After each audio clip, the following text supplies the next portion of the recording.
I'd like to call the Budget Review Committee to order. It's June 6th, 2023. We're in the Aldermatic Chamber at 7 p.m. And can the clerk please call the roll? Alderman John Sullivan. Here. Alderman Ernest Jettie. Here.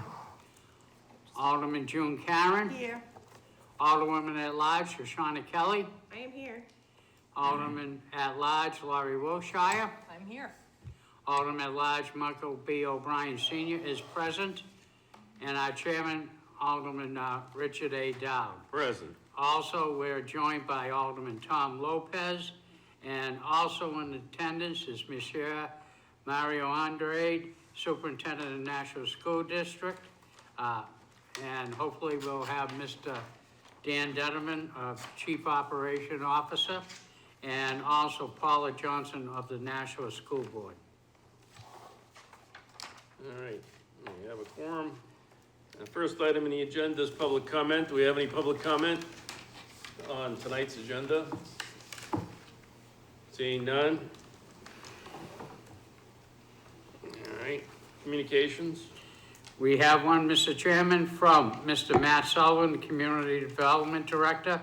Reason, Community Development Budget Review Follow-Up Memorandum. If there's no objection, I'll accept the communication and place it on file. Unfinished business? There is none. New business resolutions? There are none. New business ordinances? There is none. Tabled in committee? Wait a minute. Yeah, there is one, but I don't see any. We're not taking that one. Yeah, off the no table. motion to take off the table. Mr. Chairman, I do have a motion though, and that is to remove from the table R-23-125, which is the pending budget. The motion is to take R-23-125, the budget, from the table. All those in favor signify by saying aye. Aye. Opposed? Motion carries. This evening, we're going to be addressing the education budget for the city of Nashua for FY24.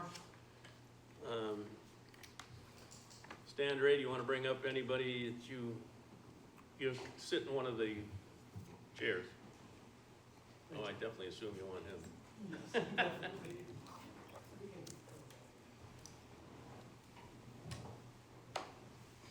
Ms. Johnson, like deja vu. No, mine was old setup.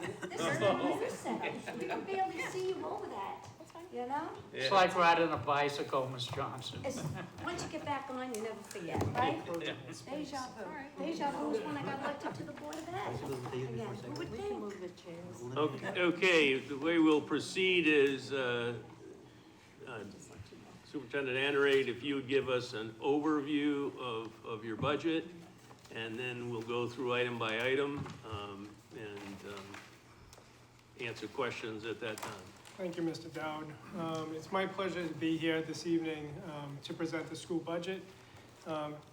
Just a little background on what's the why in our oh, there we go. Do you have, excuse me, Mr. Andre, do you have the clicker? I do not have a clicker. Who's changing this? I don't know. That's where I was like, whoa, this is great. You do have other slides on there, correct? Yeah, there's about, Okay. You have to point the clicker here, Yeah. not there. okay. Aim right for the center. The computer's right. The bald guy? I, Oh, yeah, that'll narrow it down. There's a lot of those. that's- the whole side of I'm not, safe, Mike. I am not touching that one. So, just a little bit of our background, really, the importance of our district vision and what the budget is supporting. So we want to ensure that every student has access to grade-appropriate assignments, strong instruction, deep engagement, and teachers with high expectations every day in every class.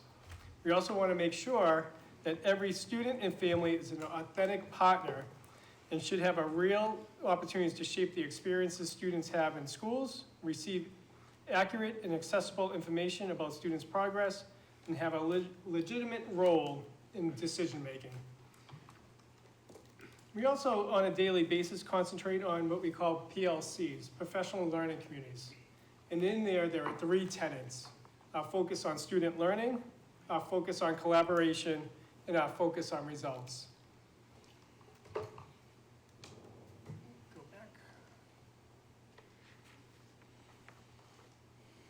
So in our focus on learning, every day, every conversation, when we were building this budget, I would have 4 essential questions for every administrator, teacher, and with Mr. Donovan. What is it we want all students to know and be able to do? How will we know when they learned it?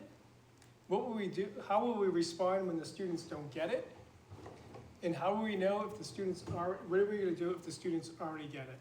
So essentially, if the students are not making proficiency, what are our interventions? And if the students are making proficiency, how are we gonna challenge them? And that should be reflected in every line item in our budget moving forward. We also know the importance on focus of collaboration. Almost 90% of our budget is on people. So we have to create that culture and the environment within our school district that concentrates on collaboration. And collaboration represents a systemic process in which teachers work together independently in order to impact classroom practice in ways that will lead to better results for students, their team, and for schools. We hear it over and over again that Nashua has the best teachers. We have to provide in our budget the supports and the infrastructure to support them talking, and do they have the right data system? And lastly, it's a focus, it's like a clicky, it's like my gas pedal sometimes. I can't go backwards, but going forwards, all right.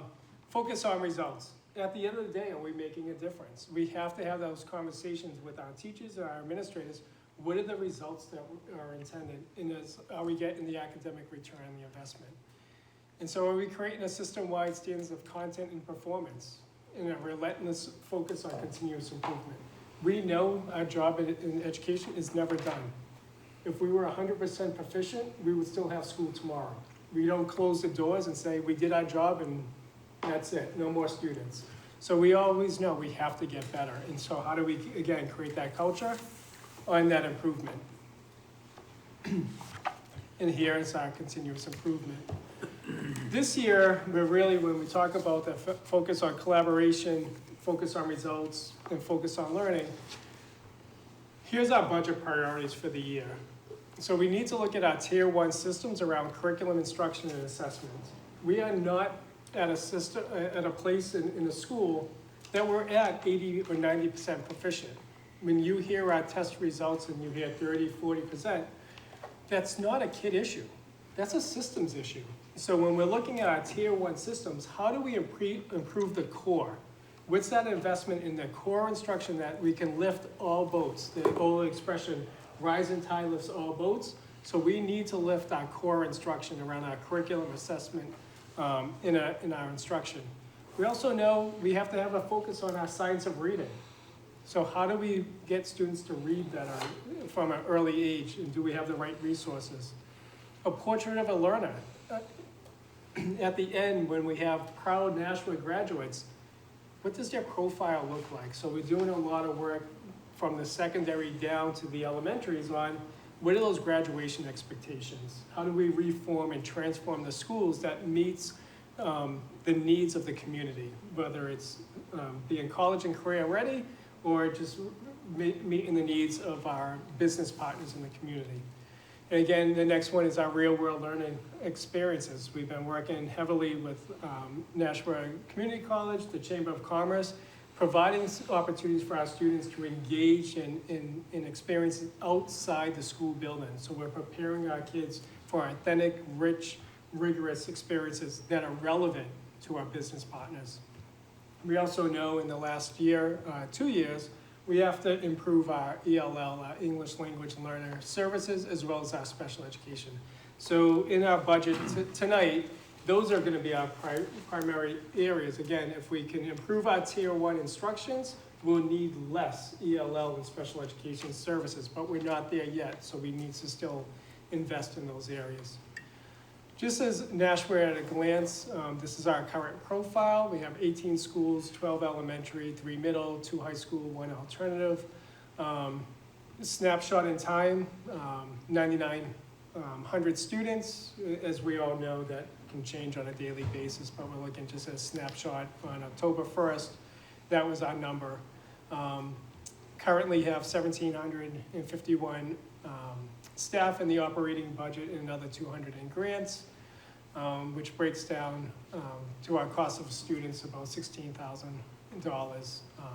Again, free and reduced lunch is around 41% across the district, and we have about 1,674 ELL students and 1,924 special education students.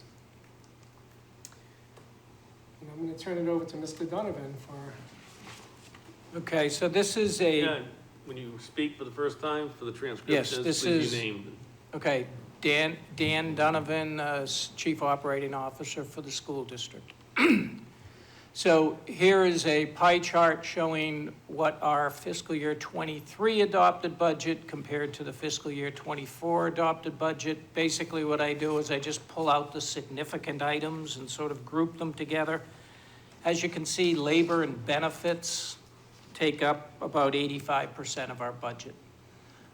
The other significant areas are utilities, transportation, the out-of-district tuition, where students go to schools outside of our district, mostly special education students. And then there's a services for special education, OT, PT, and then all the other options are only about, for the fiscal year '24, about $7 million. So as you can see, that's where the money is spent in those main categories. This one. This one.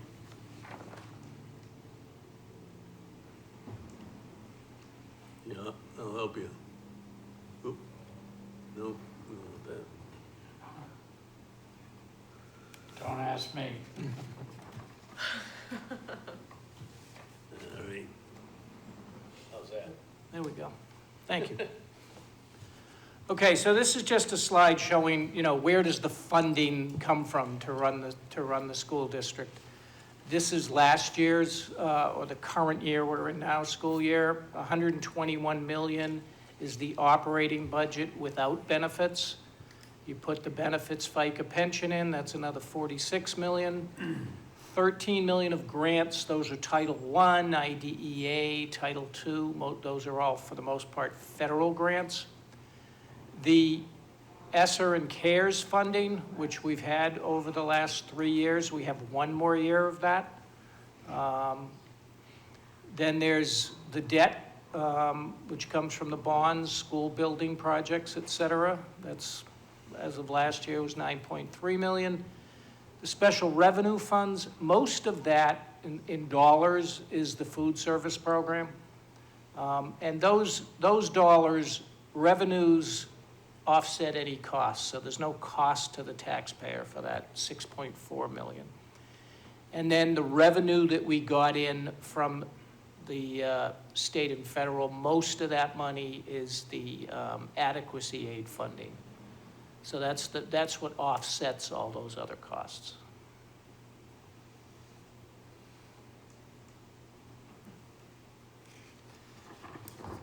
Okay, so this is a slide that I share with the Board of Education each year.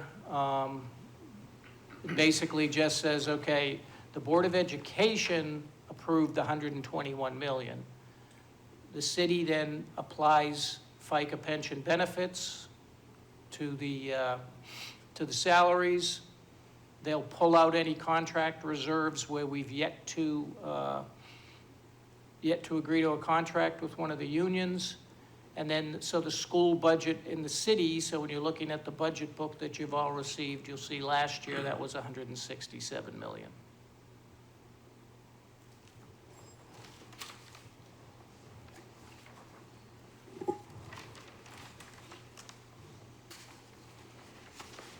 Trying to press the button, aim it, hold it up and aim at this one.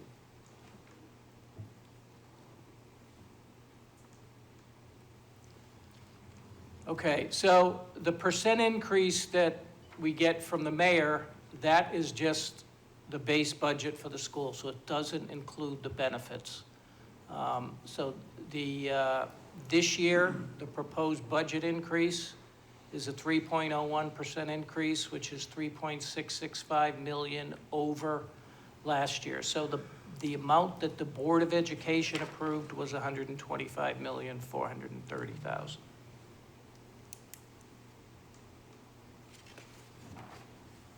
Okay, of that, breaking it into two pieces, basically break it into, okay, the labor, as I said, that's about 85% of the budget.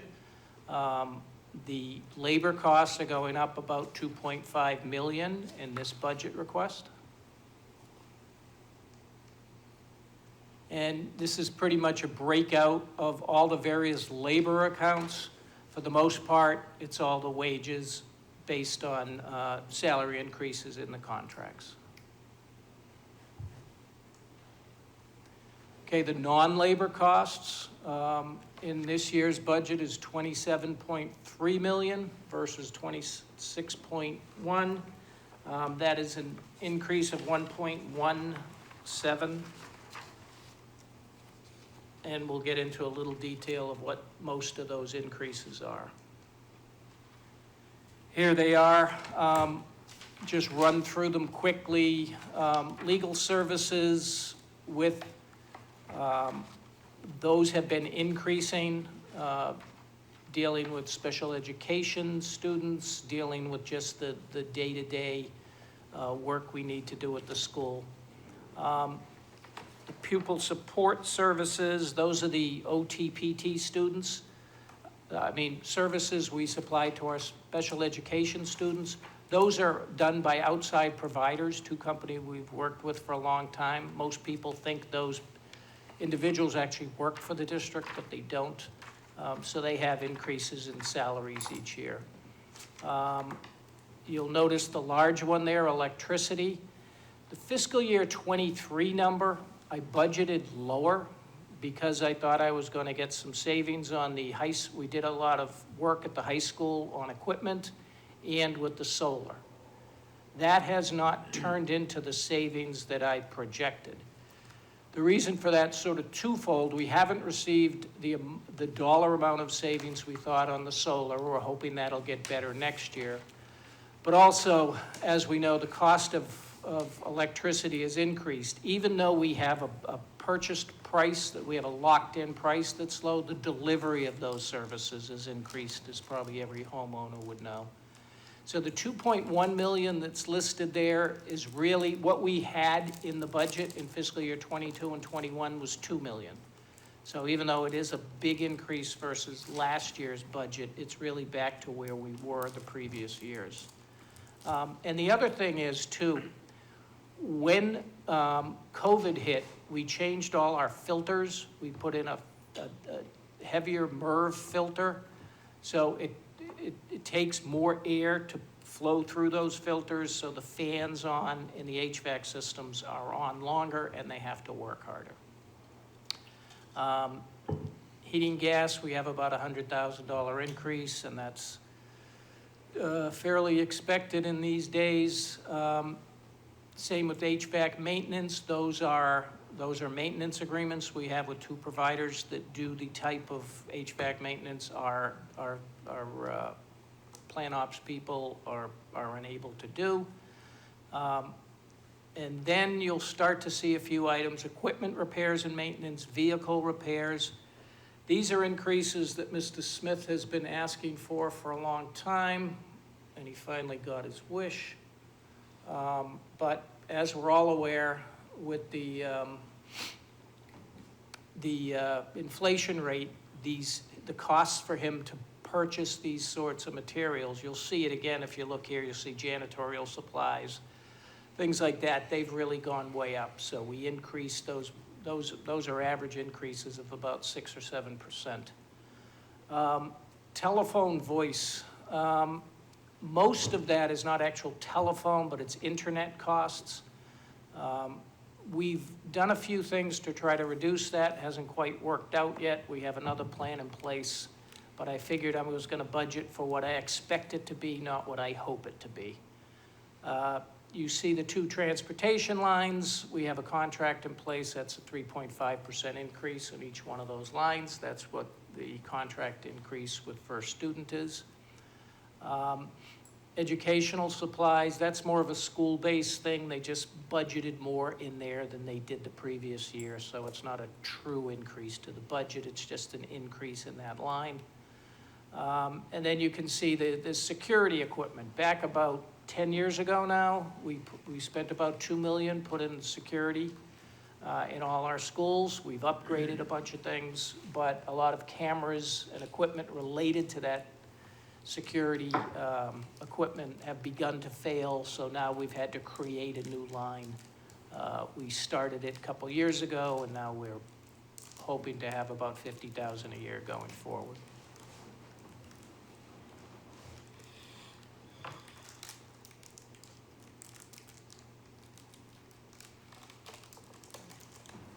Go right to it. Yes, and then this last slide just shows you from fiscal year 18 through next year's fiscal year, what the requests were from the so-called superintendent's budget and what the Board of Aldermen / mayor approved budget percents turned out to be. So that's just a little bit of history. So that covers our presentation. I believe that's it. Yeah. Okay, questions? Yes, Alderman Kelly. I thought Alderman Karen would ask that. Your appropriations versus what the mayor proposed, it looks like they're the same. Was there a difference there? Nope, what we requested is what the mayor has in his budget. So there were no bottom line cuts shared? No. Okay. Other questions? Alderman Jettie? Thank you. So through you to the superintendent, you know, the times when I've had the opportunity to visit some of the schools, you know, I've been very impressed with the interaction between the teachers and the students. You know, the teachers that I've seen there, you know, seem to, you know, struck me as being very Oh, I thought you were waving it. I thought you were signaling to me. Was I saying something wrong? I wasn't. No, sorry. Okay. I was really impressed with you know, when I saw the teachers, you know, really being interested in the students and the students, you know, responding in kind to the teachers, and you know, I have to say that the teachers that I've met, you know, struck me as being very dedicated. I remember meeting a teacher at the Broad Street School. We were there, it was after 5 o'clock at night, and she was still there. You know, she told me how she, you know, she dealt with some problem students, and she told, and she had visible bruises on her arms, and I asked her about it, and she said it was, you know, from the students, you know, the students that were really hard to handle. So it's a tough, you know better than I do. I'm not telling you anything you don't know. You know, being a teacher is a tough job. But I look at our population, and you know, I feel one of the most important assets of the city is our educational system, our schools, and I feel we have an obligation to, you know, educate all of the students. I feel that the students who are lucky enough to be in a very supportive family where the parents are involved in their education, and you start off when they're just beyond being babies, you know, reading to them and, you know, getting them into that, you know, setting them up for a great educational experience. You know, I think that they should be able to get the best education possible in the Nashua Public Schools. But I also know that we have, you know, a different population where the parents aren't as supportive and aren't, you know, because they didn't have the same advantages, or, you know, you know better than I what all the reasons might be. So, but my question is, how do you balance, how do you make sure that the students that are well supported from really good supportive families are getting the best education they can, and the students who don't have those same advantages, recently immigrated students, for example, or students who are just in families that are, have all kinds of other problems, that they're broken families and whatever. How do we make sure that those students, get the same opportunities so that overall, the students who are in our schools, come out with the best education they can, and so that they can have the best chance at success after school? Right. So, great question. And I think it goes back to these are 4 central questions that I had at the beginning. So how do we ask those questions? What do we want all first graders, second graders to know and be able to do? But that's where we're at questions 3 and 4. If a student is not at proficiency, then it's incumbent upon the school district to do whatever it takes to make that student successful. And I think we've been really fortunate here in Nashua, like in my year here, on the amount of community partners that we have, whether it's the Greater Nashua United Way, it's the Soup Kitchen, it's the wraparound services, but also the teaching staff, the para-educators, social workers, school psychologists are working with those students and those families to provide those supports. And I think that's where it's really important, that are we getting to know each student at an individual level to make those proper interventions and be able to kind of move forward to provide those supports to the family. And at the same time, is number 4, is that if a student already is at grade level, how are we going to challenge them further? And that's the importance of collaboration, of our teachers working together, looking at the data so that, Alderman Jetty can get one level of support and Dr. Andre can get a different level of support. And that's what makes the magic in the classrooms and our dedicated teachers. Our profile has changed. As you said, we have students who are coming in that are not only academically challenged, but also behaviorally challenged. So we're seeing different behaviors in the classroom. And in the last couple of years, we've been fortunate to use ESSER money for high-quality professional development around trauma-informed practices in the classroom or CPI training for our special educators. So we are kind of moving forward. And as I said, it goes back to some of those budget priorities, I forgot which way we're going, is really building that tier 1 instruction so that we know that, again, rising tide lifts all boats, so that every student is able to access and have the opportunity to meet grade level expectations, and then it's the right interventions. It is difficult, it's a lot of work.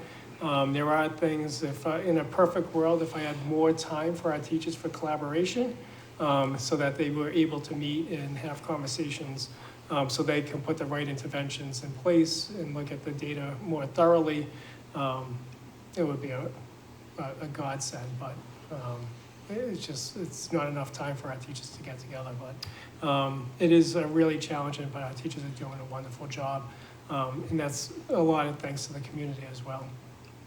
All set, Alderman Jenny? I have another question. Follow up? If I could.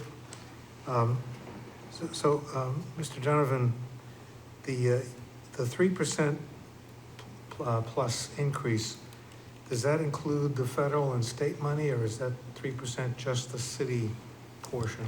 That's just the city portion. Okay, and so when you include the federal and state money, how much is your budget going up? Well, the federal money is probably going to be fairly close to what it was last year. We don't get our grants, we're just getting them now. So we don't, they start in October typically. We do have, sort of the elephant in the room from a grant point of view is the Sr3 Grant, which is the last grant. Part of that we had 3 grants that came from the COVID funding, let's call it. And that totaled about $47 million. That last piece has to be spent by September of 2024. Now, we may be able to, if there's some tied up in construction, that may have more time to spend, but all the other amounts will be spent. So we have been spending, doing lots of things, as Superintendent Andre said, and we've bought a lot of technology, we've done a lot of things, but that money's going to end. And included in that grant is a significant number of staff. So next year will be an interesting year for the budget. We're going to start very early because that's where we're going to start to see where the grants are going to go down significantly in the 24-25 year. But for next year, for this budget we're talking about now, we'll probably have as much as we did this past year.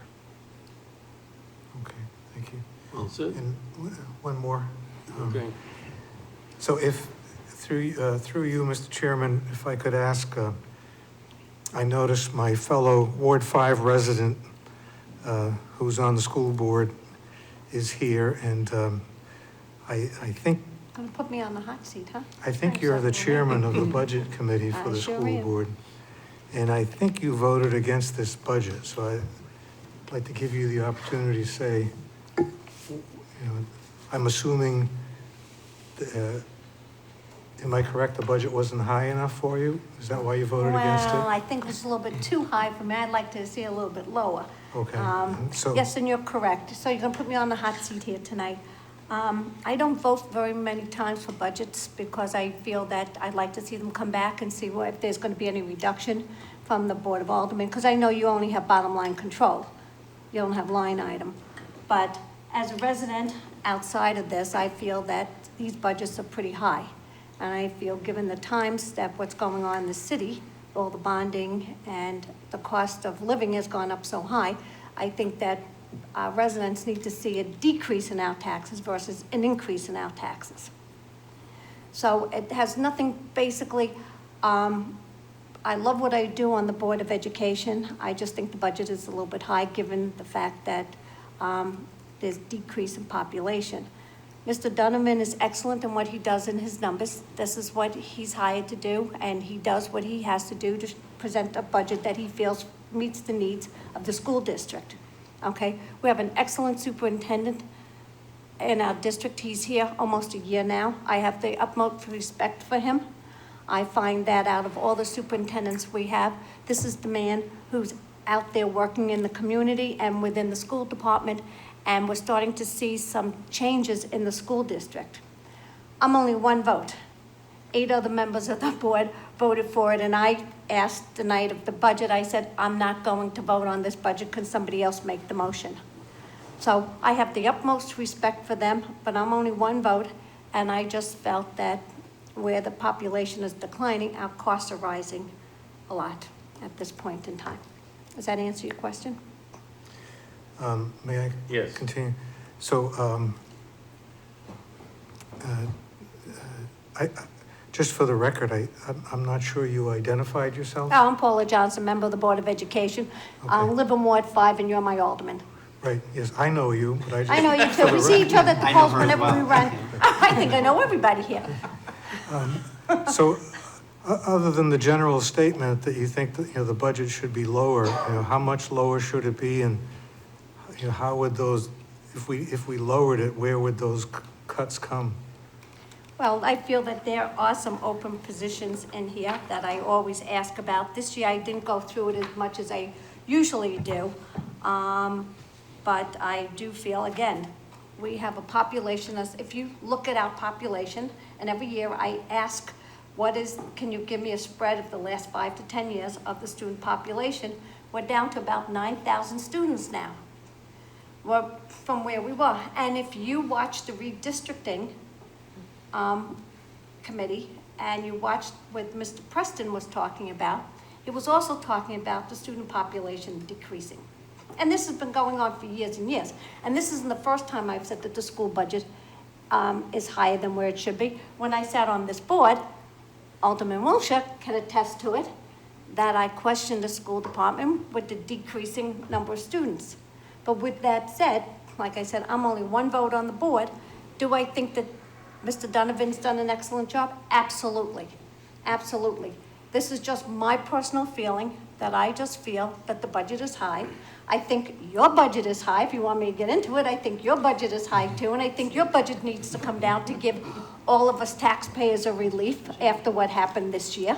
So I hope that when you take a look at your overall budget, that you'll come in there and make some reductions in the city portion of it, because we as taxpayers can't foot the bill anymore because of our assessments went up so high last year, and then our taxes on top of the assessments. So this could be a twofold thing here, you know, when you talk about your budget and this budget.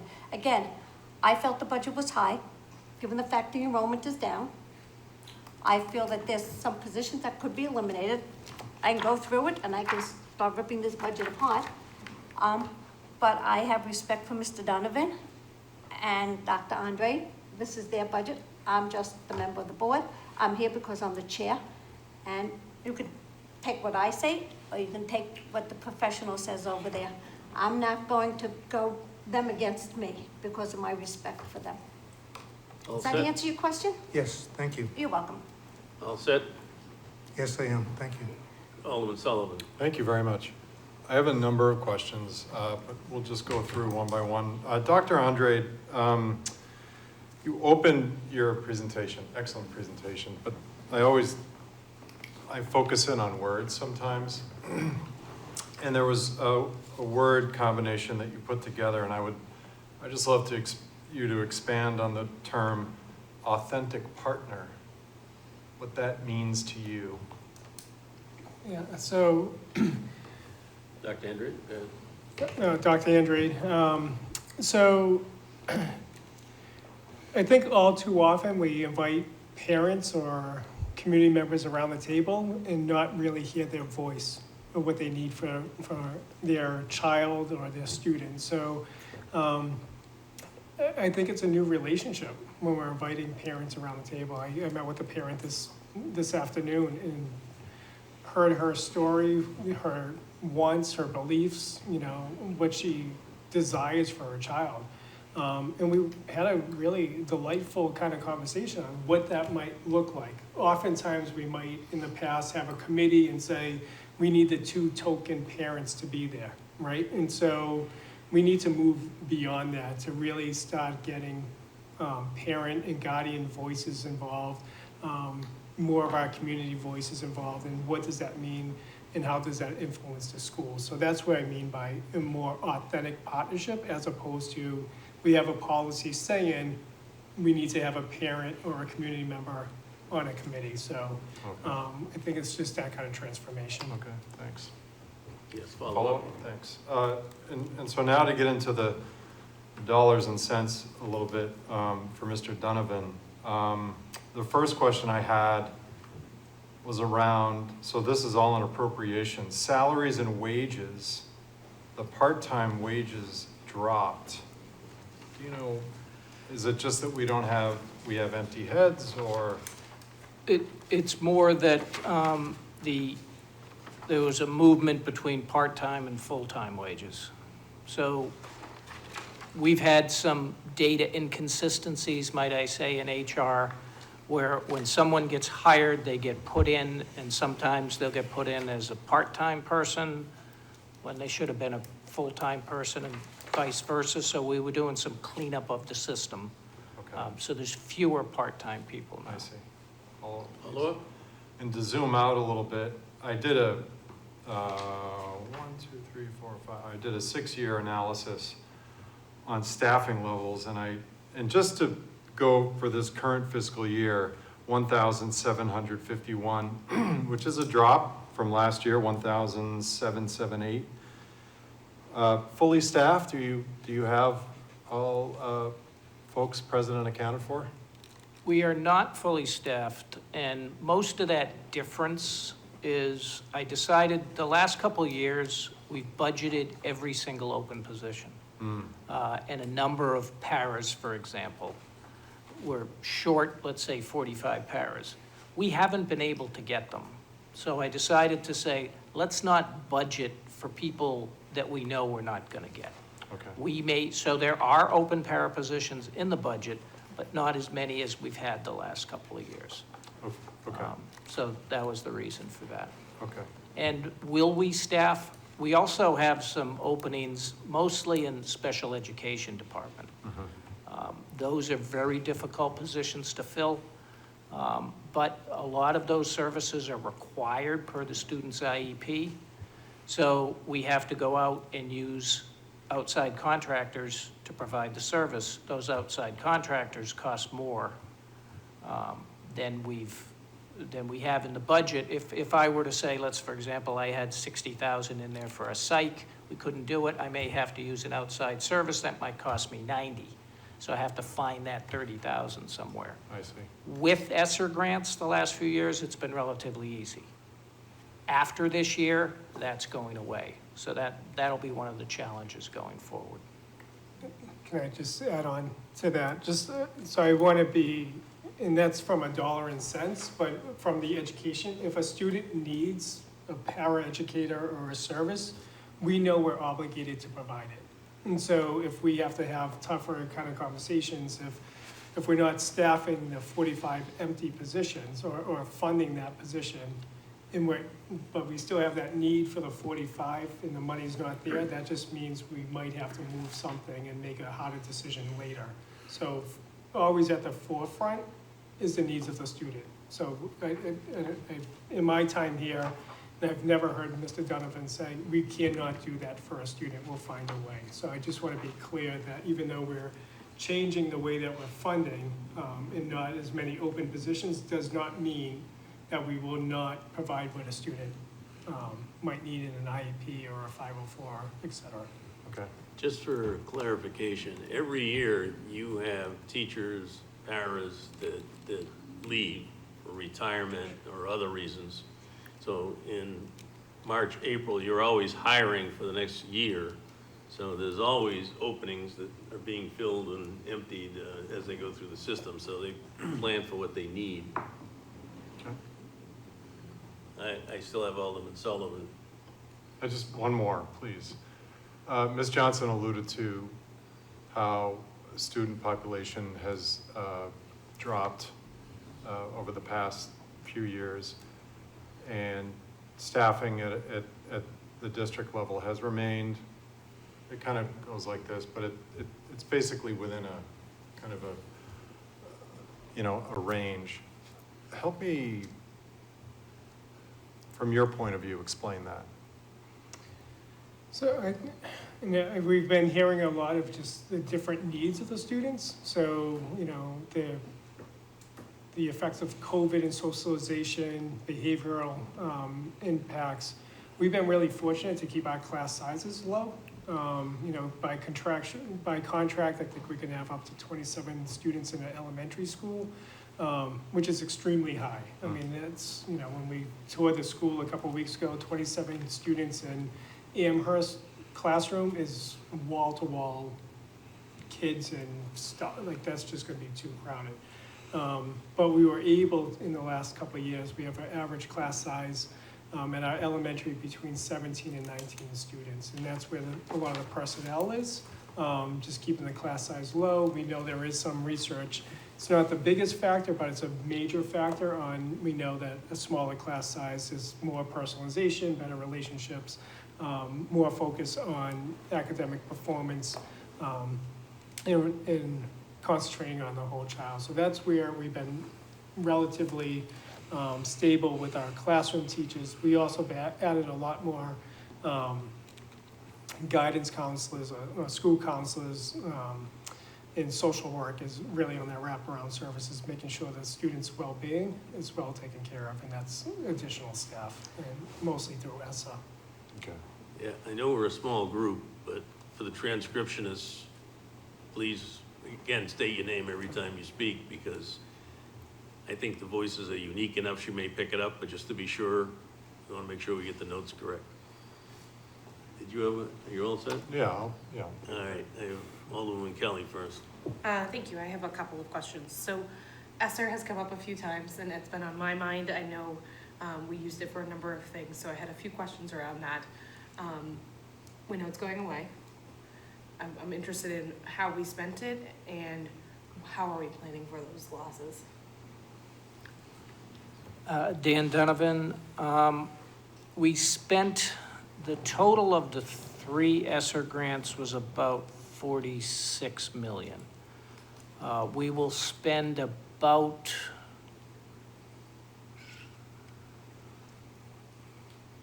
let's say 22 million or so on, let's say, construction, HVAC systems, improvements to the schools.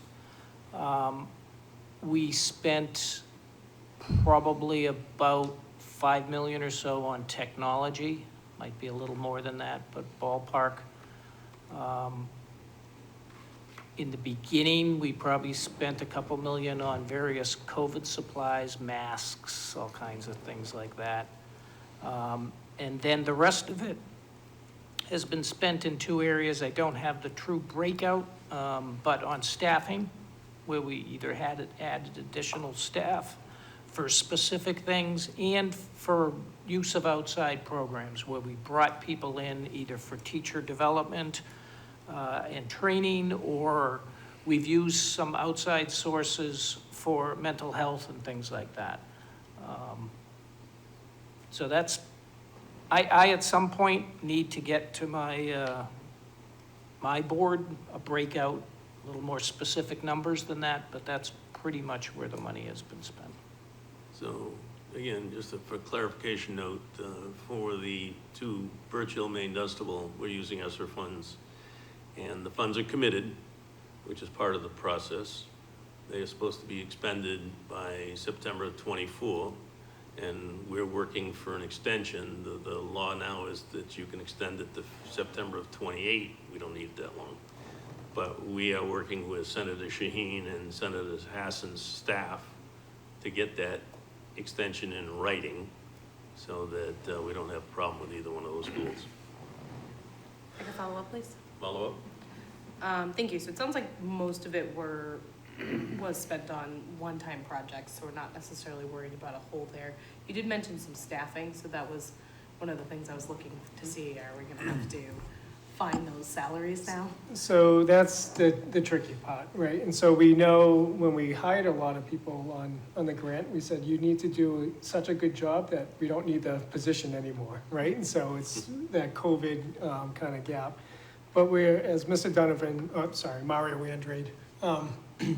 So as Mr. Donovan said, we're gonna start our budget process early with the building principals on, again, what's our biggest bang for the buck? So to Alderman Sullivan's kind of question, looking at class sizes, those might be conversations over the upcoming year. How might we look within our operating budget to consolidate in some staffing so that we may be able to retain like an instructional coach that was in ESSER grant that will be able to move over?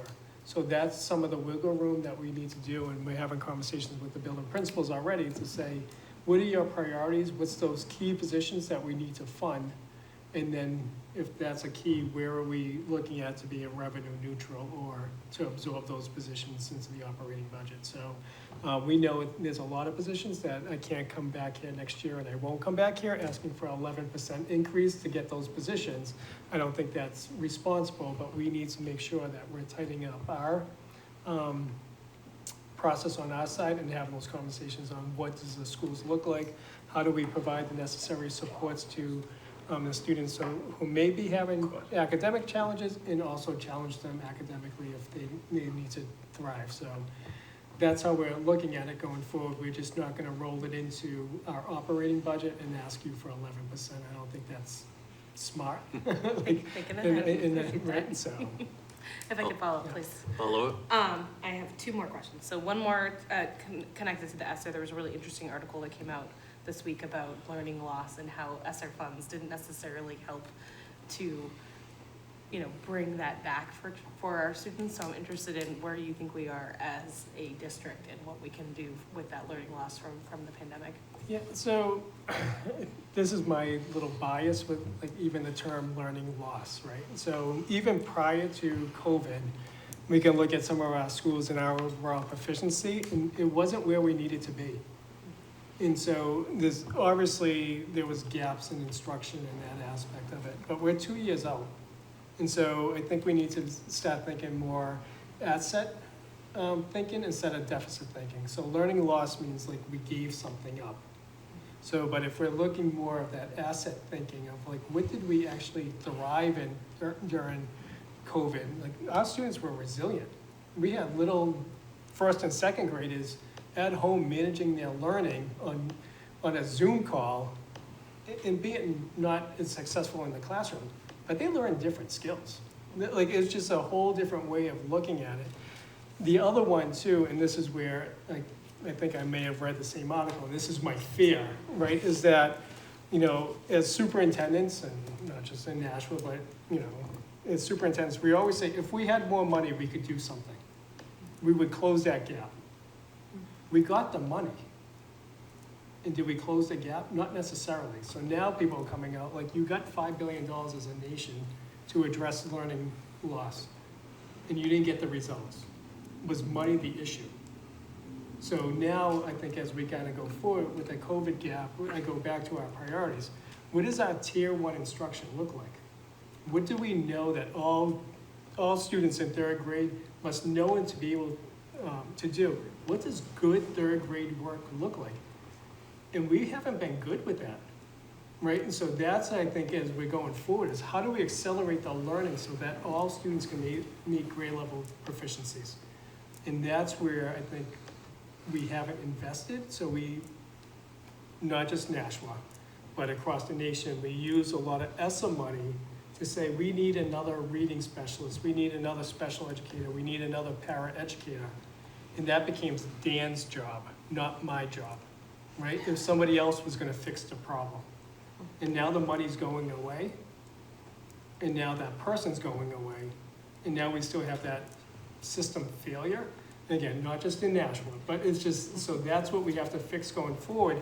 But it was always that the issue, we got more money, we hired more people for someone else to fix the problem. We didn't fix the system.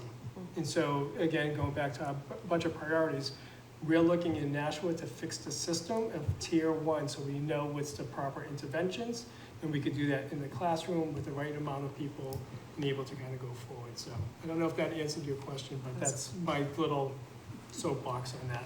Incredible answer. Thank you. Follow-up question? I have one more. Yes, please. And I'm gonna go off of ESSER funds now, so you're off the hook for a minute here. My ears perked up around the electricity and the solar. I saw that year to date, we're only at about 1.3, so I was curious as to why we didn't see the savings we were hoping to get, and why, if we're, you know, at 1.3 now, that we're putting another $500,000 in there.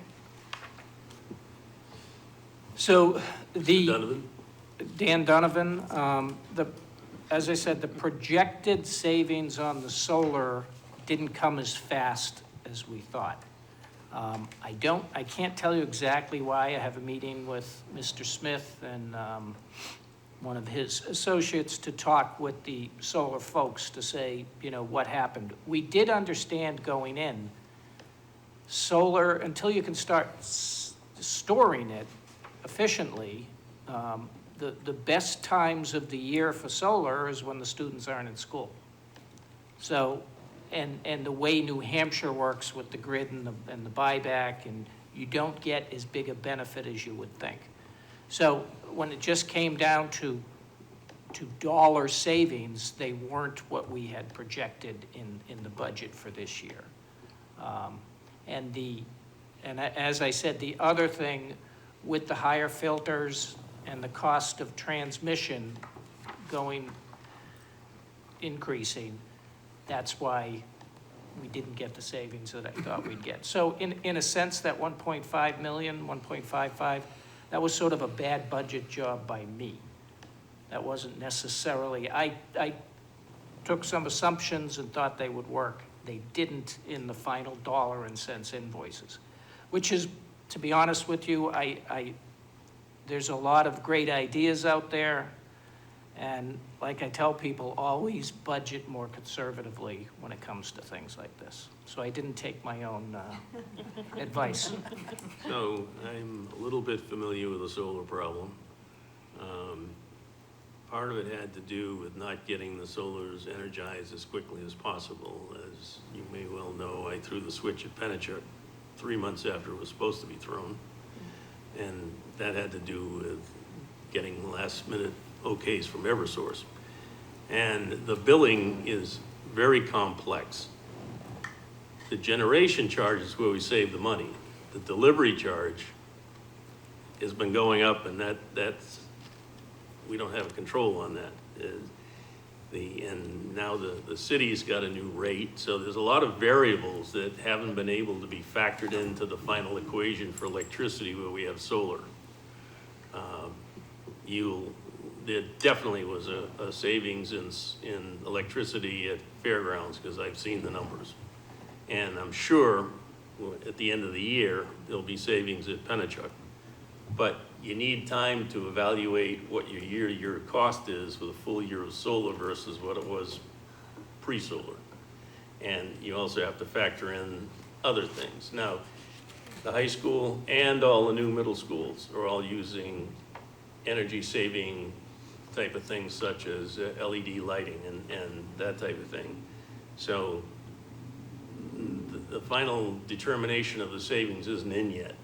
But I can definitely say we're saving money, because if we didn't have that solar on those buildings, his number would be higher for electricity. You concur? You haven't had your meeting yet, but you will. Yes, I would agree that if we didn't do some of the things we did, that the number would be higher, the increase would be higher than that. And we are pushing the company for the battery storage so that when the sun goes down, stored electricity can be used for the school. But there's still excess electricity from our solar farms. So that's going out to the grid. And we do recognize the savings back to the city from what we sell to the grid through our public-private partnership. All Thank set? you. Almost set. Alderman Lopez? Going back to Alderman Kelly's first turn speaking, and she had mentioned, or she had asked whether your budget as proposed and the mayor's looking identical. The response was that this is the budget we proposed, and he proposed that as well. So I'm just curious, was that the first draft, or were there things that you had pre-identified as being unrealistic that we might need to be aware of? I'm thinking specifically in areas, in looking at the budget the way we've been doing it department by department, so we aren't necessarily seeing where one department's decisions or limitations, I guess, in role have affected other departments. So looking at, say, public health and the capacity you have to provide school counselors, paraprofessionals to manage behavioral distress, behavioral disturbances, maybe to outreach parents that have struggled to have their students go to school after the pandemic, and feel that the school itself is receptive, supportive, and adaptive. Are there areas that we should be aware of that may disproportionately feel the impact of the loss of ESSER funds? Or are there areas that maybe if we invested a little bit more in getting community partners involved, like I believe it was either Greater Nashua or Harbor Care was providing some kind of partnership service at Amherst Street. I know the Boys and Girls Club and PAL offer a lot of enrichment services that in 21st Century's role is kind of an answer to a lot of students' tutoring needs or diverse needs for social interaction. Are there areas like that that you would have put in your budget, or that we should consider that you're maybe hoping will come from somewhere else, but we need to know about? So we were really purposeful in trying Dr. to. Andre? Sorry, Dr. Andrade. So we were really purposeful in targeting the 3% increase. As Mr. Donovan said earlier, we're fortunate to have some of the ESSER funds still available. So our partnership with the Boys and Girls Club, bringing in outside agencies, we were able to fund those partnerships this year through that. And this is where I think we're wanting to be really conservative with our number around the mayor's request, because next year it's going to be tougher. And so if we are losing, roughly $400,000 that we're investing with the Boys and Girls Club under the Project Succeed initiative, that if we have to look at the operating costs bring that to the operating budget next year and look for other funds, that's gonna be difficult. So we didn't wanna inflate our, or increase our budget with those numbers this year when we had another funding source. So we were really purposeful to maximize our Title I, our Title II, our Title III, IDEA grants, our ESSA funds, while we have those, that availability and those opportunities before we're asking the city for more money. And then again, as we start planning forward, what are other potential partnerships or opportunities and grants that we may be able to ask before coming back to the city? So I don't think when working with all the building principals that any of their needs have been denied in this 3%. Some of their wants in the wish list, back when we were kids in the Sears catalog, just didn't make it to that level. So we're just not, I think we met all the needs of our districts. And really when that second budget of a want, of a wish list, that's not there, and we have to plan that accordingly going forward. I think one area that we really didn't touch upon, and Mr. Donovan can talk to this more, might be something on like deferred maintenance or that aspects, and really moving forward in the investment in the buildings and the infrastructure of our capital projects. I'll be addressing deferred maintenance in a minute. Alderman Lopez, follow up? Yeah. Can you confirm that you are confident that we have enough paraprofessionals, because that came up a couple of years ago, that we were straying into the danger zone, to meet the 504, the identified 504 and the anticipated needs of parents who may identify such needs? And do those paraprofessionals have the time on their schedule and the resources and the tools and the equipment? I mean, we can't send a fire department out in a minivan with squirt guns, right? So you also can't send paraprofessionals to work with students with acute needs in a mainstream classroom if you don't give them the time to work with the students or the resources to help the students continue to self-educate at home or other settings. So I think we budgeted accordingly to the numbers that we have. I think we've, even as a superintendent or a paraeducator, we always need continuous improvement and professional development. So there are, again, as we mentioned earlier, the changing needs of our students, where we're seeing in the past paraeducators were doing a lot more instructional support, and it's changing more to behavioral support, and that's a little different. So we are looking at ways to provide more professional development, and that's going to take time. We just settled their contract on this last month, 2 months ago, it was passed here. In that contract provides more opportunities for professional development for the paraeducators, and I think that's keenly important. So we'll continue to partner with them to see what their needs are so that we can give them the PD. But in this budget, I think we do have the right amount of paraeducators, and if a student has an IEP that calls for one, we'll make the accommodations. One thing that we're looking going forward is an area of need, and it's a hard to fill position, is the number of ELL teachers.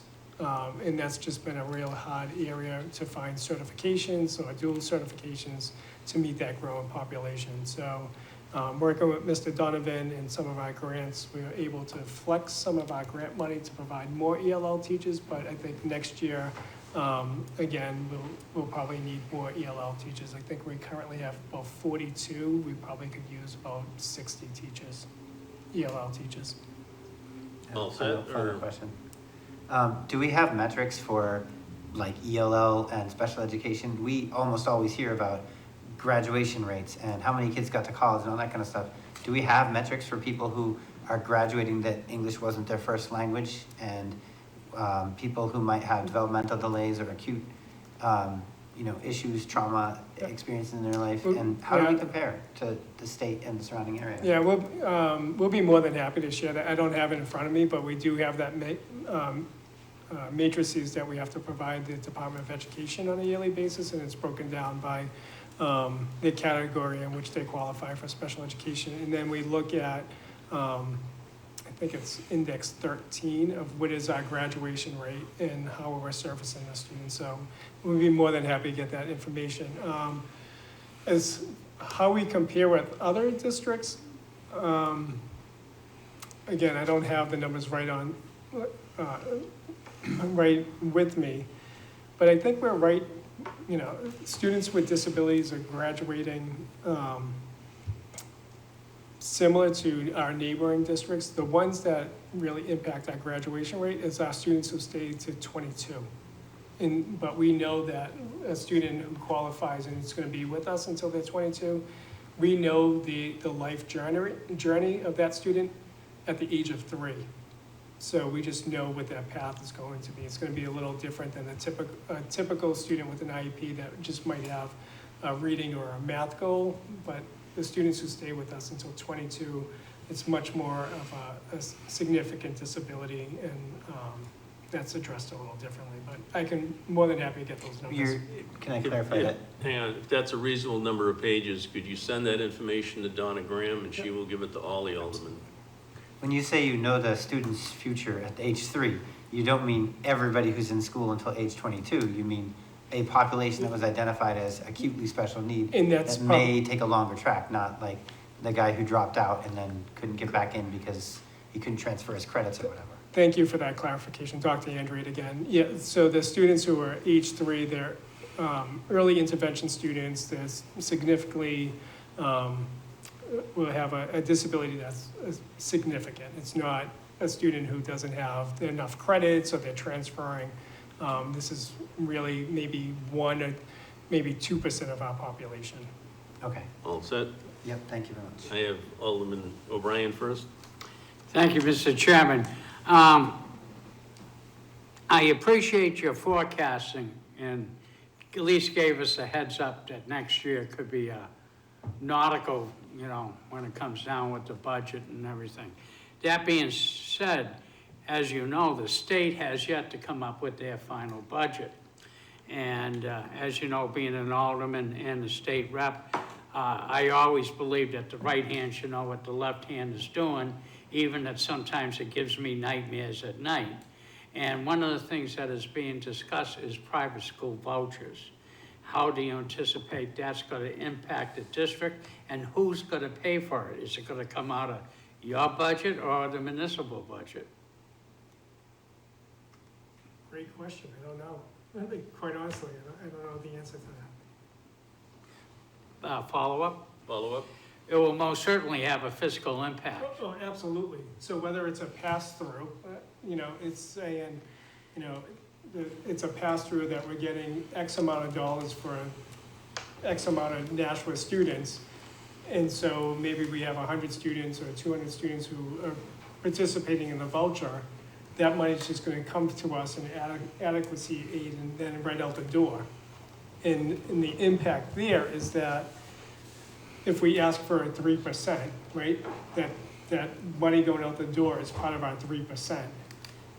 We're not going to be able to cut any of those programs to private schools, right? So if we don't get the request from the alderman or from this board, then we're going back to our schools and making the cut on our side, not to the private school students, right? So that's the real impact on if the money is following the student or the family, is that those vouchers will not see the cuts. The students who are sitting in our public schools in Nashua will see the impact on that. And that could be hundreds of thousands, or depending on how many students go, it could be up to $1 million. In that, you know, the private schools won't feel that crunch. Our students will feel that crunch. It'll be a huge loss. Well stated. I mean, it's something to anticipate. Let's hope not, but it's out there. All set? Alderman Sullivan? Thank you very much. At the beginning, and I'm just curious, and you probably did it last year, I just don't remember, that you had your budget, and then you backed out the benefits. I haven't seen that when we've gone through the other departments. They don't back out their benefits. It's all one big appropriation. No, the benefits are always separate in all the departments. If you look in the budget book, they're all separate. No, I understand they're a separate line item, but they're not backed out of the budget. the budget. I know, what my question is they had a 3% raise overall on the overall budget, but if you put benefits into that number, then it's higher than that. And what I'm saying is that fire department, I'm sure we'll see it in police, is that when they say our budget went up by X%, that number includes the benefits. The benefits aren't backed out of that number. So I'm just curious why that is. Dan Donovan, that's the way we've been doing it since I've been around, a number of years now. And typically, the percent we get from the mayor will be a percent that does not include the increase in the benefits. So those percentages that we showed on that last page of our presentation, that's always without the benefits.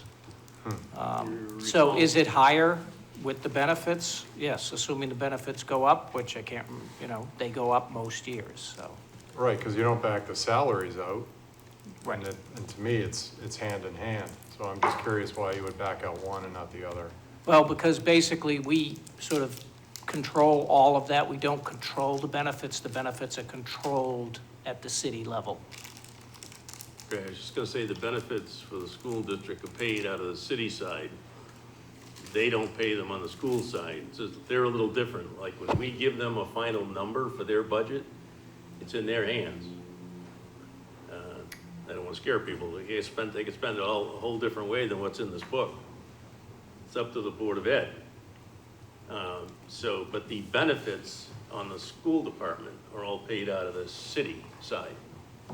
So we can have John Griffin come in and explain it a little better. Okay. A follow-up, please? Can I follow up? Just on the revenue side, I know Alderman O'Brien touched on state aid, but you're factoring in, by my count, about $6 million less in state aid. And it seemed that the numbers that you forecasted on the fiscal year 24, those are pretty crooked numbers. And by crooked, I mean it seems exact. So even though the state hasn't figured out their budget yet, those numbers look pretty exact. So is that in stone? It's not necessarily in stone. The state for the attic, Dan Donovan, by the way, the way the state does provide an estimate of what the adequacy aid will be, and they'll do that a couple times during the year, but the numbers that are in here are the number that was given to us, I believe, in March. Okay. February or March. Okay. So, and even though in the adequacy aid, it's a relatively complicated formula, but it includes what is called the SWEP, the state tax. So on your property tax bill in Nashua, you're going to get a charge for school tax from the city, municipal tax from the city, and the SWEP, which is the percentage from the state. Mm-hmm. What the state did last year, in fiscal year 23, was they dropped the SWEP. So it's the total adequacy minus the SWEP, and they give you the net. So they had a lower SWEP. This year they had a higher SWEP, which led to, so when you look at just the adequacy payment, it changed by $6 million. When you factor in the SWEP piece, it's only a difference of about $1.5 million. And the SWEP piece still comes to the city, it just comes through the tax bill instead of through the adequacy payment. So that's something that I think a lot of people don't understand. So it looks like we're get $6 million less. Not really, it's more like $1.5 million. Okay. Got it. All set. All set? And again, Alderman Jettie? Thank you. So following up on Alderman O'Brien's question about the education freedom accounts. So what has been our experience so far? When I hear the debate about that, there's always talk about how students are going to leave and take their money with them. What has been our experience? How many students have left and how much money have they taken with them? Dan Donovan, our total number of students, as has been discussed a lot tonight, has gone down. The whole Freedom Account piece, I think, has been very minor to date. There hasn't been, we haven't lost lots of funds from the state because of that yet. Will it happen? Maybe, but at this point in time, it's been relatively minor. Okay. And could I? Follow-up? So, what accounts for the drop in enrollment? Are they just fewer kids in the city, or are they going somewhere else? That's a good question. Are some going to different schools? I think charter schools is part of it, especially since we have 2 charter schools in the city that I think have been increasing enrollment. So I'm assuming a number of our students have gone there. And just with birth rates and number of children people have these days is lower, so there's fewer students per capita. The size of the city's about 91 million. That hasn't changed a whole lot. The number of students attending our public schools has decreased to about 10,000 now. Okay. Follow-up? So, are you distinguishing between education freedom accounts and students going to charter schools? Yeah, that's not the same thing to me. Okay. There's no, the students that go to charter schools, those are public charter schools.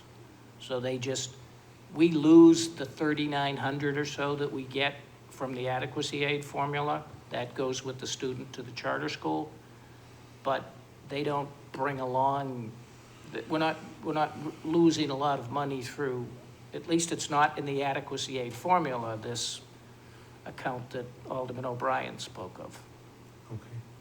And, Follow-up? please, do we not know, like if a student leaves our system and goes to a charter school, we don't know that that kid has left our school and gone to the charter school?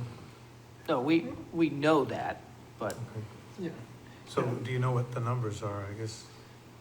Yeah, again, I think we'll be able to provide that information over the last couple of years, just on the amount of students who disenrolled and enrolled somewhere else. But we just don't have the numbers directly in front of us. And I think during COVID, we saw the numbers go up higher to charter schools or the surrounding parochial schools, or especially schools that were in person when we remain remote. And just we haven't had a lot of students back. But to Mr. Donovan's point, we do have 2 local charter schools in their enrollment. We see a big increase at the middle school in their enrollments of our students. Most of our students stay with us pre-K through grade 5 in our elementary schools, exit in middle school, and come back at the high school. Our high schools are stellar. We have so many great programs there, more so than the charters can offer. And so many students kind of come back. So we lose them for 3 years, and then many students return. But I can get you those numbers. It's high, and then there's other indirect costs that, in addition to the adequacy aid, our transportation. We provide transportation to the charter schools, so that's I don't want to call it a hitting cost, but it's a cost. A bus run is about $80,000. And so we're providing more transportation to students who are not going to Nashua schools, or going to a different public charter school. And we also provide special education services to some of the charter schools as well. And that's, again, it's one of our staff members providing educational services to a student at a charter school. And if we don't receive our full funding, again, we feel the ramifications on our 18 schools and not on the charter school side. That's parochial schools too. Follow-up, Alderman Jennings? Yeah, so when you provide those numbers, I think we would like to know, how many students have gone with, the education freedom accounts, how many have gone to charter schools, and what money has that taken away from our district? And then you mentioned transportation. Are you saying that,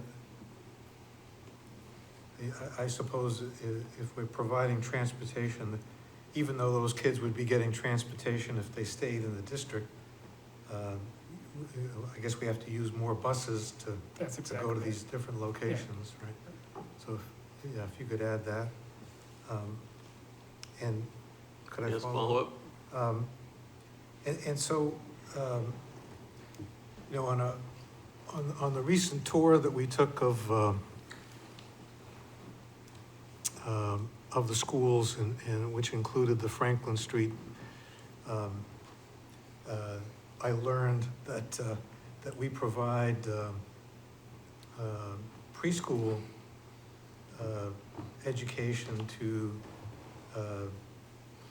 families of below a certain income level, and that I was told that families that are above that don't get that same benefit, although if there's room, there's a lottery system where they can get in to that type of thing.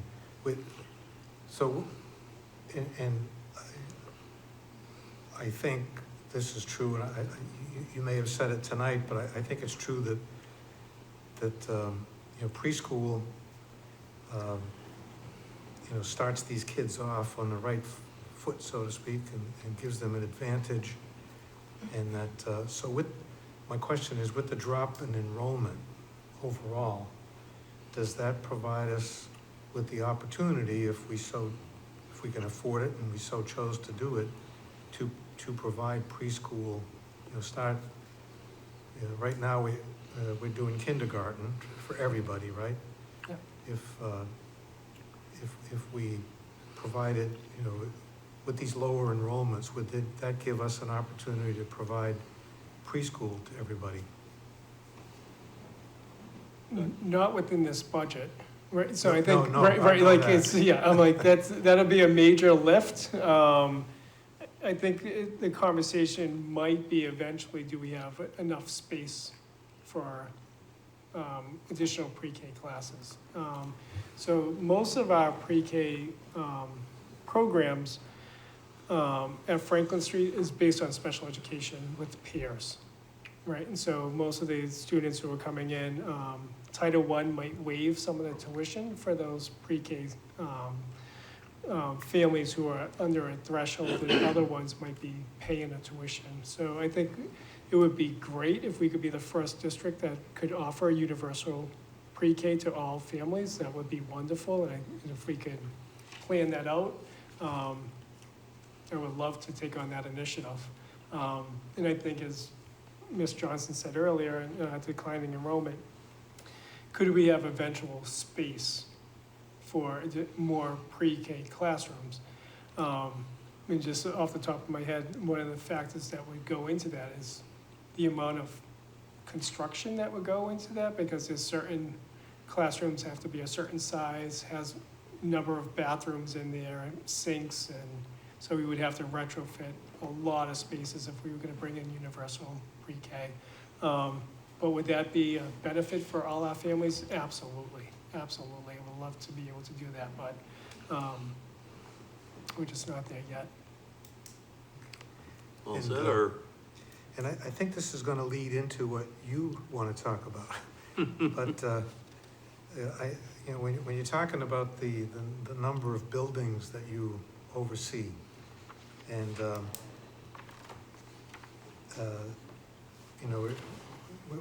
we're constantly being reminded that, it's much less expensive to take care of the things that you already have, rather than build new things to replace things that have fallen apart.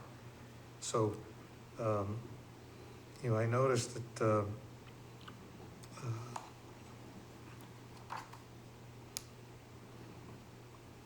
that there was a drop in, under capital improvements. So far this year, you've spent $351,000, and you're budgeting $0 for next year. Does that make any sense? And, what about maintaining the buildings you have? Have you provided a sufficient amount of money and, to take care of what you've got? Dan Donovan, the way that we, in our operating budget, we cover repairs 50,000 and less. So we have, our operating budget will cover those sorts of costs. And most of those repairs are nowhere near 50,000, they're probably 6,000 or 2,000 or so that's what's in the budget. What we have is deferred maintenance. Deferred maintenance is not in the school district's operating budget. It comes from the city level. That is the one thing that, you asked the question. So we have asked for years for about 600,000 a year. We typically get 200, 300, or 100. This year in the budget, put in by the mayor's budget, we have $100,000 for deferred maintenance. Can't do a whole lot with $100,000.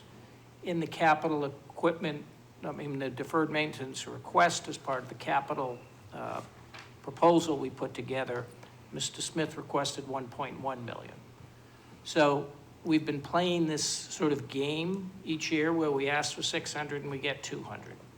So Mr. Smith said, let's ask for 1.1 this year. Well, we still got 100.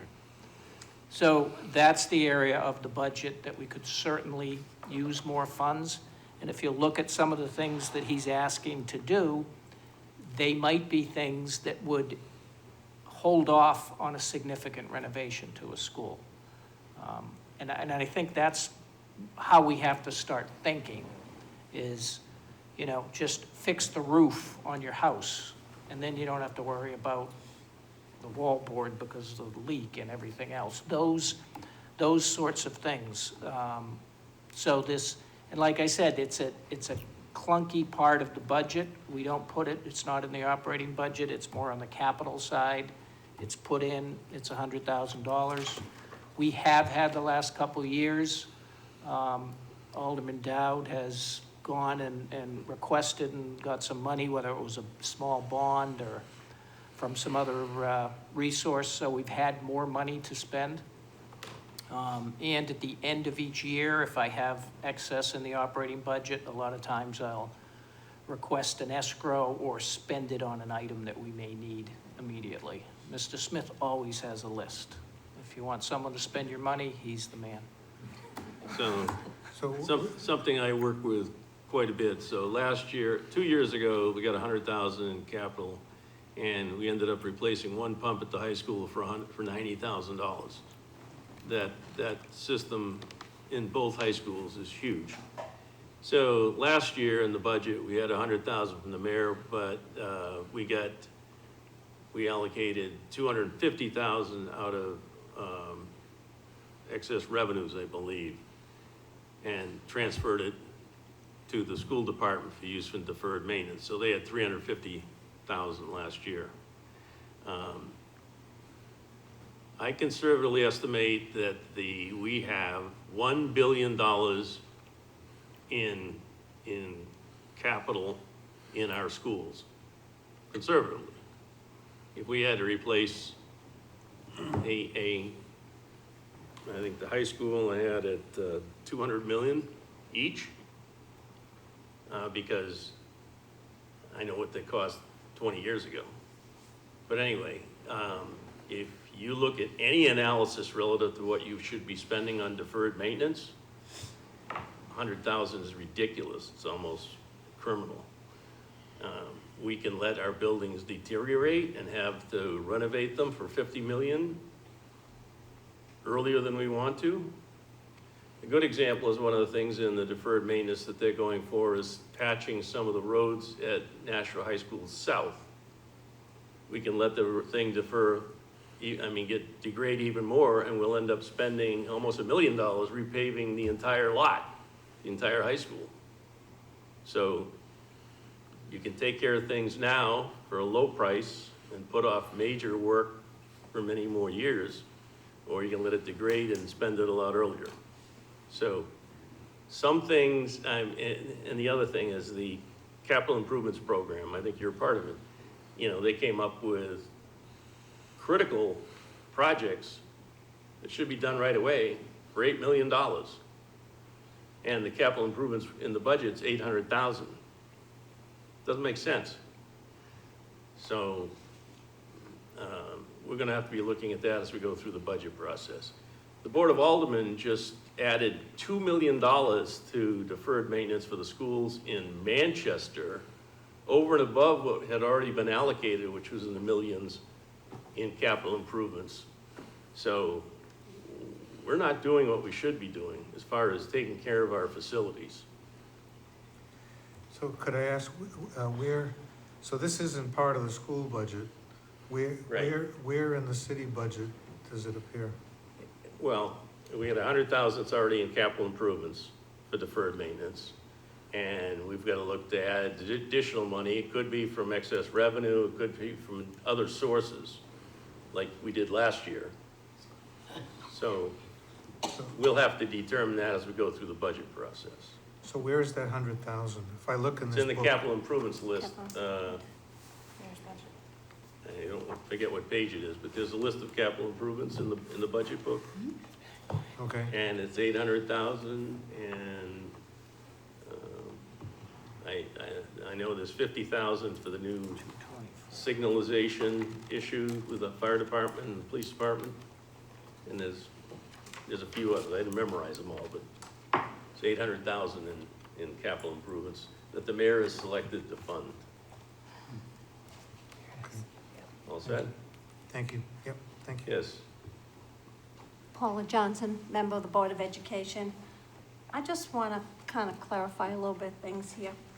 We were talking about if we did pre-K as if enrollments came down and buildings. Well, would the city be agreeable that if we were vacating a building, that they wouldn't take it over immediately, that the school district would be able to maintain that building and hold on to it? Because we know once we vacate a building, the city takes it over. So I think there have to be an agreement. If members of the Board of Aldermen would like to see pre-K coming in here, and we want to use our building that might be vacant, that there has to be an agreement with the city and the Board of Education that that city doesn't come and take that building from us. I mean, and I think that's fair. You know, if we want to see pre-K coming in eventually, long-term, the city can't just grab these buildings. They can't revert back to the city immediately, like we know what's going to happen with Elm Street. That's an ordinance, but also you run into the state law says that if you give up a school now, what is that state law? You have to offer it to the state for another school use. And we have no control over it. Well, we have a state rep here. I'm sure he can next year, legislation that they can look into this to kind of help the local school districts, that if buildings are being vacated, that the state and city can't come in and take it right away, that it can be offered back to the school districts for their uses, because if not, then you run into more costs. You know, it's about time we start thinking out of the box and to help the school districts. The other thing I want to talk about is deferred maintenance. When I sat on this board back in 2002 to 2005, this was an ongoing thing about deferred maintenance. Just like I talked about when I was on the Board of Education back in 2000 to 2001. Some of the things that we're running up against is things that were back then. Why aren't we being smart as a city and taking care of these issues here? I mean, when you have a high rate of deferred maintenance in a school district, you have a building, because when I sat on this board, we worked out and we took care of Elm Street Middle School that needed maintenance, carpeting and other things up on the second or third floor that needed to be done. I wrote the legislation and we got it done. But when we keep letting these deferred maintenance lapse and lapse and lapse, all of a sudden we have these buildings that are worth nothing again. So when are we going to be smart as a city and prioritize? Because obviously we're not. If education is important, then we have to make sure these buildings are maintained, that we don't go out and build new buildings like we're doing with the McCarthy Middle School. And 15, 20 years, what are we going to be doing? We're going to say, We're piecemealing, and that's what I talk about with Mount Pleasant. Are we going in and piecemealing something that's $21 million that we need to fix? We go in and piecemeal, when we're done piecemealing it, then we have to piecemeal something else. So prioritize what we're gonna do with our schools, and the deferred maintenance, this is really, I have to say somewhat, it's more like a joke that you can't get anything done in this city with deferred maintenance, and then you wanna ask why me as a taxpayer vote against things when I was on both boards, because I'm not seeing my money being spent wisely here, when you have buildings falling apart. So let's do something about these buildings. I mean, this chamber's beautiful. You got all these beautiful screens, but you don't zoom in people from other than city departments, am I correct? People who have a disability can't zoom in or anything, but we put all this in right before COVID and during COVID.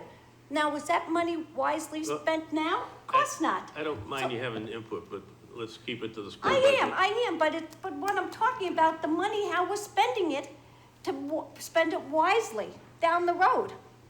So if we're gonna spend it for all the time use, and let's start talking about some of our school buildings that are desperate for these repairs, and get some of the money from the Capital Improvement Committee, and, you know, fork it over a little bit, you know? You and I are on the same page there, I'll agree.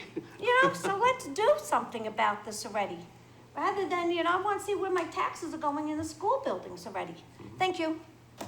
Any other questions for the school department? I just have a couple quick things. I think we covered most of what I think we covered most of those. The one thing I wanted to do is I wanted to thank the superintendent, Dr. Andrade, for being directly involved in the building in the middle school project and the elementary school renovations at Birch Hill and Main, Dunstable and Franklin Street.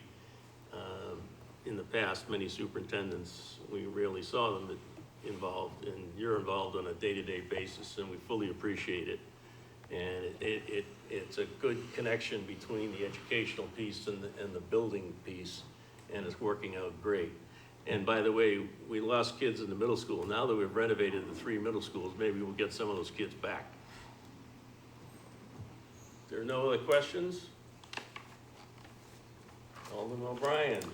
Thank you, Mr. Chairman. I would like to make a motion to table R23-125, which is a pending budget. Alderman O'Brien has made a motion to table R23-125. All in favor signify by saying aye. Aye. Opposed? Motion carries. It's tabled until Thursday night when we have the police department in. General discussion? By the way, thank you. We're gonna wrap this up, but you can stay if you want, but. I know Mr. Donovan's got a full schedule, for sure. Yeah, sure. Yep. All right, and any general discussion? Alderman Sullivan. Thank you. First of all, thank you to everybody that came in. I think, you know, my biggest takeaway tonight is and discussion or comment, whatever, we can roll it all up into one, but I look at the staff of what a school is today as opposed to maybe what it was 25 or 50 years ago. You know, you had your students, you had your teachers, you had some administration. Now, as we progress as a society, there just seems to be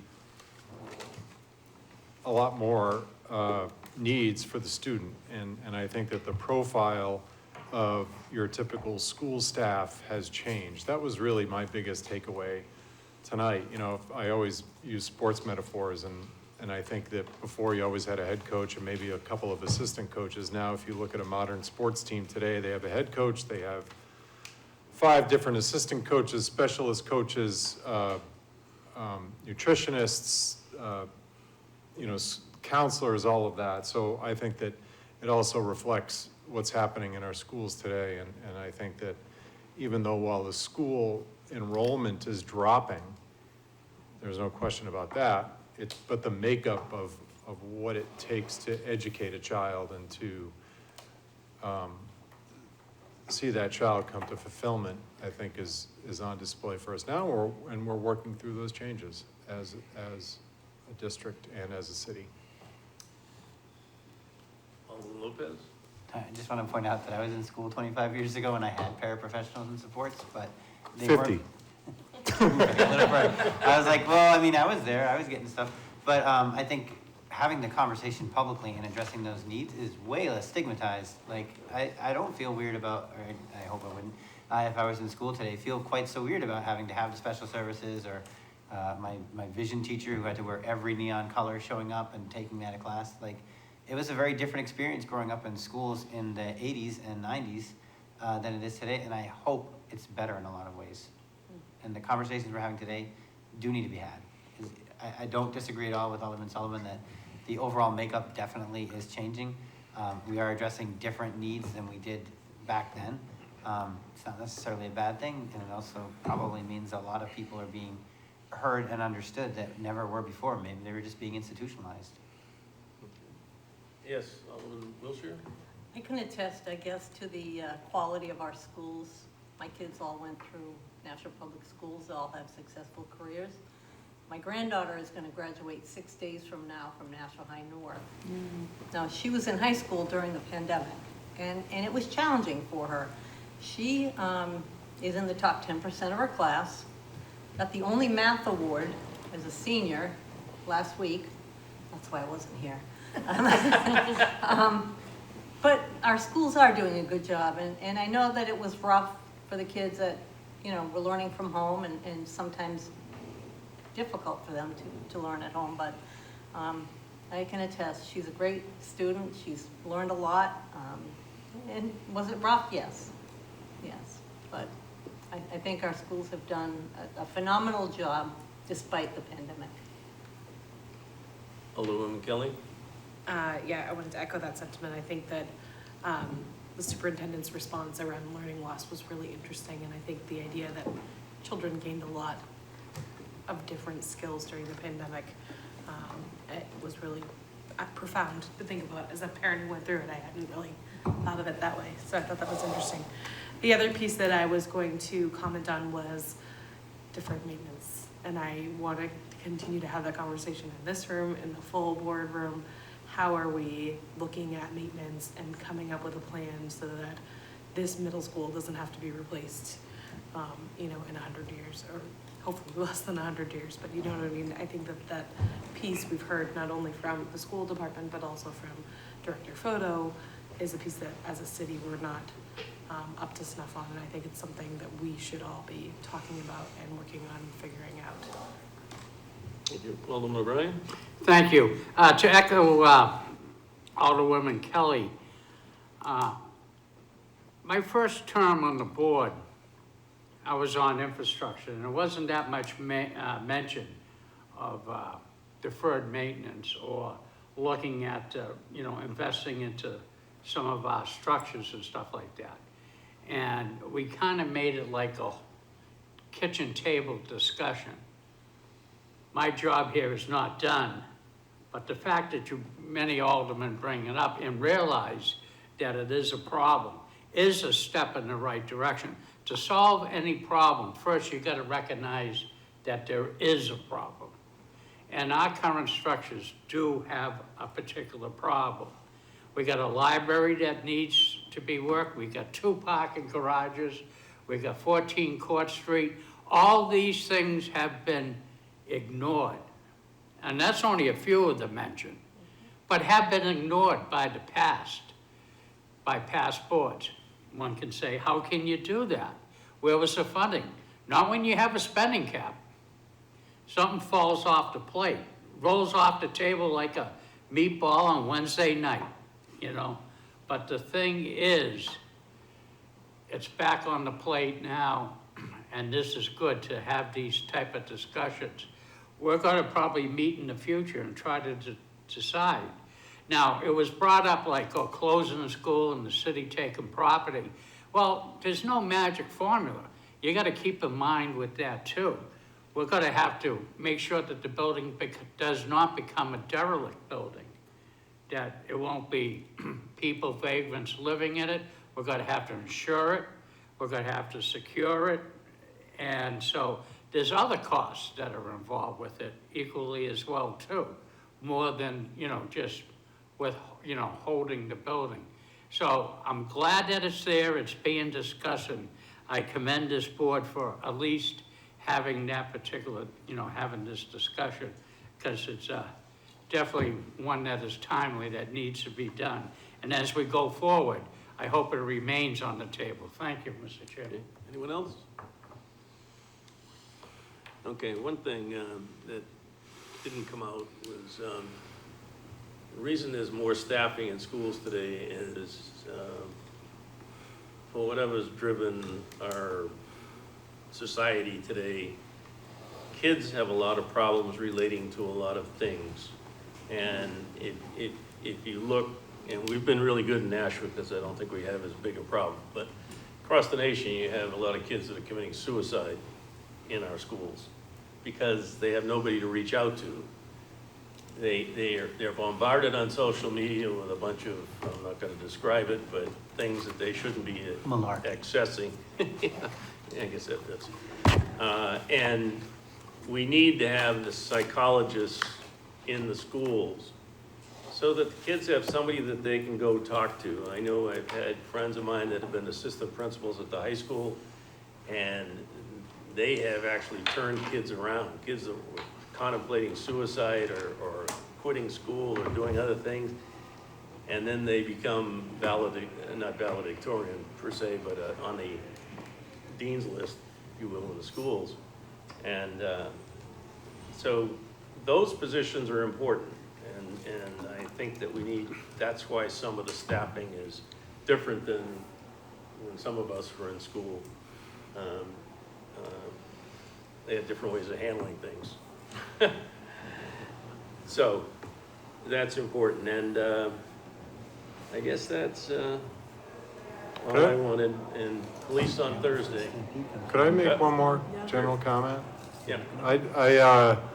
There was one thing that came up that Dr. Andre, and I wanted to speak up about it, but I think there was a need to compare Nashua to the surrounding communities. And, understanding the makeup of our community, and when I mean Greater Nashua, I don't know if that's, and again, I don't know how much they do that, but I think it would be, I don't know if it would be a fair comparison to start comparing Nashua to neighboring communities. I mean, I think that we should, even if we have to go 300 miles away, I mean, you have to look at what Nashua is as a population center, demographic makeup, all those different factors that compare. I mean, you cannot compare Nashua to a Hollis, a Brookline, a Pelham, a Hudson. You just can't do that because it's a completely different animal. So I don't know how much they do that. I would hope that maybe they would kind of widen their view a little bit and say, oh, there's a town in Virginia that matches the demographic makeup of Nashua. We should compare ourselves to them and how they're doing and whatnot. So that was just something that. Sounds like a side task for our new economic development director. Well, maybe. Oh, I think she's got a lot on her plate. Yeah, right what are now. the towns and cities that are like Nashua across the country? And Yeah. we kind of look at them and follow them and see where their tracks are and what struggles they have, how they're solving problems and things like that. Along those lines, I can remember when Chief Lavoie was here, Chief of Police, he pointed out that we're the second largest city in the state of New Hampshire, but he was the 5th highest paid police chief. And I think you'll find if you compare salaries that we pay, we're nowhere near the top. We're more in the middle. So it depends on what you want to compare us to the other cities, so. Well, I think it would go into just different factors and how you would want to do it. Not saying we should be the highest paid, by the way, just. Alderman Lopez? In terms of comparing academic performance, there are nationalized competency standards that are used to determine those things. That's how your high school diploma from Nashua is accepted other places as well. So you wouldn't necessarily be comparing the economic makeup or the socioeconomic makeup. You'd be looking at the performance of students in that area. But when you do look at the economic uniqueness of Nashua, and you start looking at things like, oh, our student populations are declining and they're gonna decline just like they do across the nation. If you look at the actual ethnicities involved and you see, for example, that Nashua's total population has somewhere around 80% white population, but our school population has around 60%, that's because different subpopulations have different sized families, and not everybody's families are shrinking or going away. And our population also isn't evenly distributed when it comes to age. There's a lot of people who are older who are not having families. Yep. So I think we've already, I don't, there's no one here for public comment, and we're marked by Alderman. So unless there's anything else, Alderman O'Brien. Thank you, Mr. Chairman. I'd like to make a motion to adjourn. Motion is to adjourn. All in favor signify by saying aye. Aye. Opposed, motion carries. We're adjourned at 8:50.